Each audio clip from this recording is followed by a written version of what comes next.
2025 সালের ক্যালেন্ডারে স্মৃতি হয়ে থাকবে সাহিবজাদা ফারহান। তাছাড়া 2025 সালে সর্বোচ্চ টি-20তে 100 ছক্কা হাঁকানো প্রথম ব্যাটসম্যান হিসেবে র্যাঙ্কিংয়ে 1 নম্বর হয়ে থাকবেন সাহিবজাদা ফারহান। হে গাইস, আসসালামু আলাইকুম। আজকে আমরা দেখতে চলেছি টি-20তে সর্বোচ্চ ছক্কা হাঁকানো 2025 সালে সেরা 3 জন ব্যাটার। সূর্যকুমার যাদব 41 ইনিংসে সর্বোচ্চ 85টি ছক্কা হাঁকিয়েছিল সে 2022 সালের ক্যালেন্ডারে। সো যাই হোক, নাম্বার 2 অভিষেক শর্মা 87টি ছক্কা হাঁকিয়েছে 2024 সালে মাত্র 38 ইনিংসে।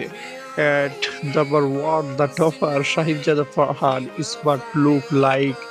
সো যাই হোক, তার চেহারাও সুন্দর, তার খেলাও সুন্দর, স্কিলফুল খেলোয়াড়। সে 42 ইনিংসে 2025 সনে 102টি ছক্কা হাঁকায় এবং সে টপারে থাকে 2025-এর ক্যালেন্ডারে। সো এই ধরনের ভিডিও পেতে সাবস্ক্রাইব করুন আমার চ্যানেলটি।